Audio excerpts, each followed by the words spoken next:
Assalamualaikum warahmatullahi wabarakatuh. Waalaikumsalam warahmatullahi wabarakatuh. Yang kami hormati Ibu Tina Sari selaku Kaprodi Sastra Inggris UIN Maulana Malik Ibrahim Malang. Yang kami hormati Bapak Agung Tigraf selaku Ketua Panitia Lecture Series. Yang kami hormati Ibu Mira Sartika. Yang kami hormati Bapak Taufik Effendi. Terima kasih atas waktu yang diberikan. Pada kesempatan kali ini saya akan berbagi tips, yang mana tips saya ini bukan milik saya sebenarnya, tetapi tips ini saya kompilasi dari beberapa kolega yang telah berhasil memperoleh beasiswa dari beberapa negara, yaitu Amerika, Inggris, Kanada, Australia, New Zealand, dan Jepang. Oke. Overview presentasi saya yang pertama adalah kenapa kita gagal meraih beasiswa luar negeri khususnya. Yang kedua, siapa-siapa saja yang sudah berhasil menaklukkan beasiswa luar negeri, apa saja tips mereka, dan yang sesi terakhir adalah sesi tanya jawab. Oke. Ada beberapa alasan yang mendasari kenapa kita gagal memperoleh beasiswa. Yang pertama bisa jadi karena dokumen kita tidak lengkap, dan pasti ketika dokumen kita tidak lengkap, maka untuk maju ke sesi berikutnya kita sudah. Yang berikutnya, yang kedua adalah essay yang kita tulis itu kurang bagus. Dalam artian di sini adalah kita kurang bisa meyakinkan kepada pihak pemberi beasiswa tentang apa yang kita tulis. Bisa jadi karena grammarnya kurang bagus, bisa jadi karena apa yang kita tulis terlalu bombastis dan tidak logis. Yang berikutnya adalah, yang ketiga adalah ketika interview kita kurang bisa meyakinkan interviewer bahwa kita layak untuk mendapatkan beasiswa tersebut. Yang terakhir tentunya adalah ketika persiapan kita kurang matang, tentu apa yang akan kita idam-idamkan yaitu memperoleh beasiswa tersebut juga akan terpengaruh. Akhirnya tidak dapat. Tips ini saya kompilasi dari 6 teman saya. Yang pertama, satunya adalah penerima Fulbright, kemudian penerima Australia Award Scholarship, penerima LPDP, dan satu lagi adalah penerima beasiswa dari kampus, yaitu di New Zealand. Setelah saya kompilasi ada 15 tips yang akan saya bagikan di sini. Yang pertama yaitu mulailah dari mimpi. Kenapa mimpi itu penting? Ketika kita mempunyai mimpi untuk kuliah ke luar negeri, maka dengan mimpi tersebut kita akan selalu ingat bahwa ada sesuatu yang belum kita capai. Dan dari situ kita akan terus termotivasi bahwa suatu saat saya pasti akan bisa ke, misalkan ke Amerika, suatu saat pasti bisa ke New Zealand dan lain sebagainya. Tanamkanlah di otak kita bahwa kita masih ada mimpi untuk mencapai beasiswa tersebut. Tuh, yakinlah bahwa ketika Anda bisa bermimpi, Anda pasti bisa mencapai. Yang berikutnya, yang kedua, yaitu terkait dengan beasiswa. Ketika ada misalkan LPDP mengumumkan bahwa mulai tanggal 1 Mei sampai 1 Juni misalkan telah dibuka beasiswa. Dari situ pelajari apa yang menjadi syarat terkait beasiswa tersebut. Kemudian due date-nya kapan penutupannya. Jangan sampai mengumpulkan berkas beasiswa di injury time. Karena itu sangat-sangat berbahaya. Dikhawatirkan nanti sistemnya error, kemudian servernya down, dan sebagainya. Persiapkanlah yang matang sekali. Kemudian lihat juga coverage beasiswa tersebut, apa yang di cover, misalkan apakah SPP-nya saja, ataukah termasuk living cost, ataukah ada allowance lainnya, dan sebagainya. Juga diperhatikan persyaratannya, misalkan umur maksimal 42. Ketika kita 42, 43, yang jelas kita akan gagal. Bahasa Inggrisnya TOEFL-nya berapa? Kemudian adakah kriteria-kriteria yang disyaratkan oleh ini, kita harus memperhatikan. Ya, ini juga penting terkait dengan English Certificate. TOEFL misalnya, TOEFL yang diminta misalkan 550, 570 itu harus, itu syarat mutlak. Ketika beasiswa luar negeri misalkan disyaratkan TOEFL 550, kemudian Anda mendaftar dengan TOEFL 540, pasti tidak akan dibantu untuk ke sesi berikutnya. IELTS rata-rata 6 sudah bisa untuk mendaftar.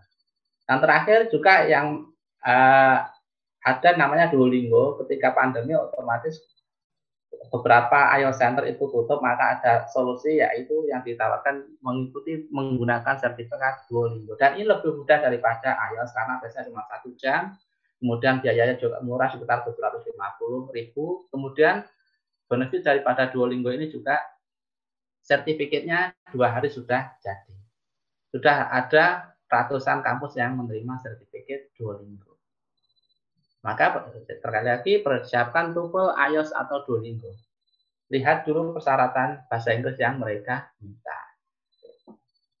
Next, terkait dengan recommendation. Anda bisa mencari rekomendasi dari pembimbing skripsi, kajub, dekan, dosen wali, politikus, agamawan, siapapun yang Anda merasa beliau adalah orang terkenal yang bisa mensupport Anda untuk mencari beasiswa. Rekomendasi ini sangat penting karena dengan rekomendasi itu pihak pemberi beasiswa akan tahu siapa Anda dan bagaimana tanggapan orang lain terhadap diri Anda. Oke. Yang kelima adalah ketika ditugaskan membuat essay, perhatikan juga ini terkait dengan grammar. Jangan sampai Anda menulis apa yang akan Anda lakukan setelah selesai studi, Anda menggunakan grammar past tense, dan itu sangat fatal sekali. Coherence and cohesion juga sangat penting. Runtutkan kalimat satu dengan kalimat lain akan sangat saling ada terkait. Terus juga ketika menulis essay, tulislah sejujur-jujurnya. Jangan sampai yang terlalu bombastis, jangan sampai terlalu yang ilogik ya. Tulis apa adanya, jujur, sampaikan saja apa keinginan Anda, apa motivasi Anda, apa yang Anda akan berikan ketika selesai studi ke negara Anda, dan lain sebagainya. Oke, ini nomor 6 yang jelas, KTP bisa, paspor juga bisa. Kemudian, contact the university, misalkan Anda kurang ragu terkait dengan jurusan yang Anda pilih, silahkan menghubungi pihak universitas yang akan setuju, kemudian apa-apa saja yang disyaratkan khusus terkait dengan LOE yang mereka bisa berikan. Dan ketika Anda kontak university ini biasanya juga akan diminta oleh pihak pemberi beasiswa bahwa apa yang sudah kita lakukan so far terkait dengan beasiswa tersebut. Yang nomor 7 ini tidak wajib, tetapi biasanya ketika kita punya semacam ini, kita akan lebih siap untuk menghadapi interview. Kenapa? Karena ketika interview, ketika akan ditanya, ada pertanyaan terkait dengan kampus kita sudah siap apa yang akan kita ambil, kemudian dosennya siapa saja, spesifikasinya apa, mata kuliahnya apa, dan keunggulan daripada jurusan yang akan kita pilih di sana itu apa, dan sebagainya. Yang ke-8 adalah, ini sangat penting juga, silahkan menghubungi alumni penerima beasiswa yang Anda incar. Misalkan Anda ingin ke Inggris, ingin mendapatkan beasiswa dari LPDP, silahkan cari alumni Inggris yang mendapatkan beasiswa LPDP. Tanya mereka, cari informasi, bagaimana caranya. Mereka akan sangat-sangat membantu saya. Kemudian mereka juga akan bisa membagikan pengalaman ketika mereka berhasil, ketika mereka gagal mendapatkan beasiswa. Dan dari situ saya yakin maka Anda akan termotivasi lagi, lebih termotivasi untuk mendapatkan beasiswa. Next yaitu ketika menghadapi interview itu biasanya ketika kita sudah lolos berkas maka akan dipanggil untuk interview. Hadapilah interview itu dengan tenang, pede, bukan berarti overconfident, tapi pede aja bahwa tunjukkan kepada mereka bahwa Anda layak untuk mendapatkan beasiswa tersebut. Dan yang terpenting adalah ketika menjawab pertanyaan dari mereka, jawab dengan jujur. Ketika kita tidak jujur, mereka pasti akan bisa mendeteksi. Karena rata-rata interview ada 2, yang pertama dari akademisi, yang berikutnya adalah dari psikolog. Ketika kita berbohong ketika saat interview, maka mereka akan bisa mendeteksi. Oh, anak ini ternyata bohong. Yes. Nomor 10 juga sangat penting. Misalkan Anda ingin ke luar negeri bisa mendaftar LPDP, AAS, Fulbright, dan sebagainya. Ketika mendaftar lebih dari satu, maka ibarat kita menjaring ikan, kita punya jaring lebih dari satu, punya kail lebih dari satu. Ada lebih banyak yang kita harapkan. Kalaupun toh nanti ditakdirkan keterima lebih dari satu, tinggal istiqoroh, pilih yang mana, itu yang terbaik untuk pilihan dari Allah. Ya. Menuliskan CV juga penting, tulis terkait dengan nama, alamat, pengalaman kerja. Ini juga sama seperti essay, sama seperti itu. Tulis dengan jujur, nggak usah bombastis, apa adanya saja. Yang penting adalah jujur. Kalaupun punya pengalaman organisasi, misalkan jadi ketua organisasi 3, ya terus 3 aja, nggak usah dijadikan 5 atau 10. Oke. Berikutnya adalah doa dari kedua orang tua. Sangat penting sekali. Jangan sekali-kali melamar beasiswa ketika bapak atau ibu sampean melarang untuk kuliah ke luar negeri. Tunggu saja ketika mereka sudah ridho, mereka sudah mengikhlaskan sampean ke luar negeri, silahkan daftar. Tapi kalau orang tua belum mengizinkan, jangan dulu. Karena ridho mereka itu sangat-sangat penting sekali demi mendapatkan beasiswa tersebut. Oke. Ada satu cerita terkait dengan poin yang ke-13 ini. Teman saya itu ada empat sekawan. Empat sekawan ini ketika S1 itu mereka membuat komunitas di mana dari keempatnya ini punya mimpi yang sama, yaitu pengen kuliah ke luar negeri. Walaupun tidak bisa berangkat bersama-sama, tetapi dari 4 orang ini semuanya bisa mendapatkan beasiswa ke luar negeri. Makanya membuat komunitas semacam ini sangat-sangat penting sekali. Akan menjaga motivasi sampean. Bagaimana mendapatkan suatu beasiswa. Ketika satu dari komunitas misalkan ada 4 orang, yang satu sudah dapat, yang satu sudah dapat, tinggal 3 ini gimana? Terus kita akan termotivasi dengan mempunyai komunitas semacam itu. Oke, ini juga sangat penting sekali.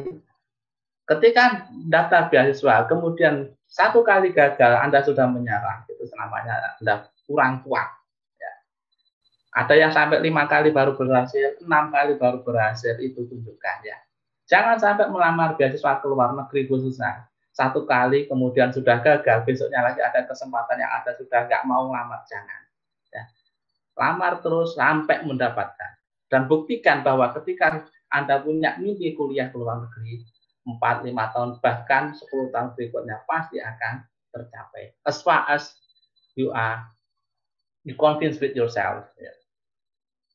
Kemudian ketika gagal, cari kelemahan Anda. Oh, kenapa saya kemarin gagal? Kira-kira di mana gagalnya? Nah, dari situ perbaiki dan daftar lagi.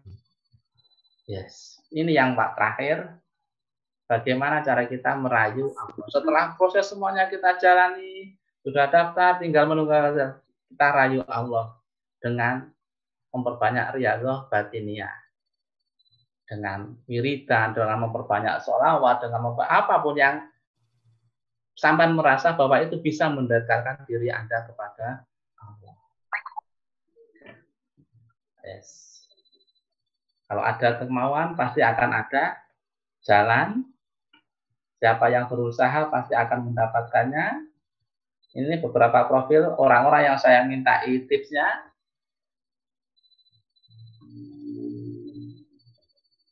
Di Australia, ini di Australia, Jepang, Australia juga. Terakhir, terbanglah yang tinggi untuk meraih mimpi.